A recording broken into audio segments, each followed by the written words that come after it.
Mga Katrops, welcome back ulit kayo sa Akib Channel Sports React PH at ngayon nga ay pag-uusapan natin ang balitang minamalas na nga daw po ngayon si Kawhi Leonard sa Los Angeles Clippers dahil kay James Harden. Pag-uusapan na rin nga natin ngayon dito sa ating panibagong video ang naging laro ng Los Angeles Lakers laban sa Sacramento Kings.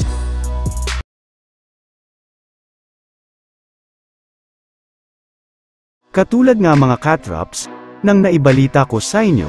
matapos nga ang pagkatalo ng Los Angeles Clippers sa kanilang huling game laban sa Denver Nuggets ay umabot na nga sa 6 game ang kanilang losing streak simula nang kunin nila si James Harden sa isang trade ngayong season. At ang masakit pa dyan ay bumagsak na rin naman nga sa 3 wins at 7 losses ang kanilang record kung saan pang 12 na nga sila sa standings ng Western Conference. Para nga sa inyong kaalaman, ito na nga ang worst start ng Clippers sa nakalipas na 13 taon sa NBA, at dahil nang iyan syempre sa katotohanan na hindi pa nila nalalaman kung paano nga ba mapapagana ang kanilang bagong super lineup, at habang nga mga Katrops, nagpapatuloy ang kanilang pagkatalo ay may lumabas nga na balita na meron ng namumuong drama sa loob ng kanilang prangkisa, at iyan nga ay ang paunti-unti ng pagkakapika ni Kawhi Leonard sa nangyayari ngayon sa kanilang koponan. Yes, nagagalit na nga si Kawhi ngayon gayong ang 6-game losing streak nga po niya ngayon ay ang kanyang pinakamahabang pagkatalo sa kanyang buong career sa basketball simula noong high school,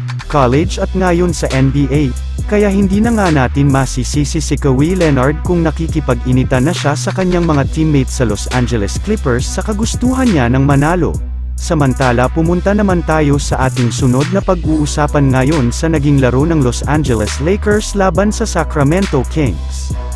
Katulad nga ng nagdaang laban ng Lakers ay nakapagdesisyon nga ang kanilang team na paglaruin si LeBron James sa pangalawang game ng kanilang back-to-back kontra sa Sacramento Kings kahit man kakagaling pa ito sa injury. Pero sa kabilangan niyan ay maaga pero naman nang nakalamang sa simula ng kanilang laro ang Sacramento Kings matapos maging mainit ang kanilang shooting sa 3-point line especially ni Kevin Huerter at sa pagiging agresibo na rin naman ni Domantas Sabonis at De'Aaron Fox. Sinabayan rin naman nga ito ng sobrang paglamyan ng shooting ng Lakers at ang parati nilang paggawa ng turnover lalong-lalo na si Austin Reeves. Pero kahit man maagang natambakan ng Lakers sa kanilang laban sa pinakamataas na 26 points ay hindi pa rin naman nga sumuko dito ang kanilang team matapos silang magkaroon ng matindi-tinding scoring run sa 4th quarter para maibaba sa single digit ang kalamangan ng Sacramento Kings sa pangunguna ni LeBron James na nakapagtala ng triple-double sa kanyang 28 points, 10 rebounds at 11 assists. Nag-init na rin naman nga kahit papano ang shooting ng Lakers sa huling mga minuto ng 4th quarter. Ngunit sadyang hindi pa rin naman nga nila na kumpleto ang kanilang comeback dahil sa mga patay-sunog na mga 3-pointer ni Kevin Huerter at ang mga nakuhang offensive rebound ng Kings na sinabayan rin naman ng ilang beses na pagkaroon ulit ng turnover ng Lakers lalong-lalo na ni LeBron na sobra ng pagod sa huling mga segundo ng kanilang laro.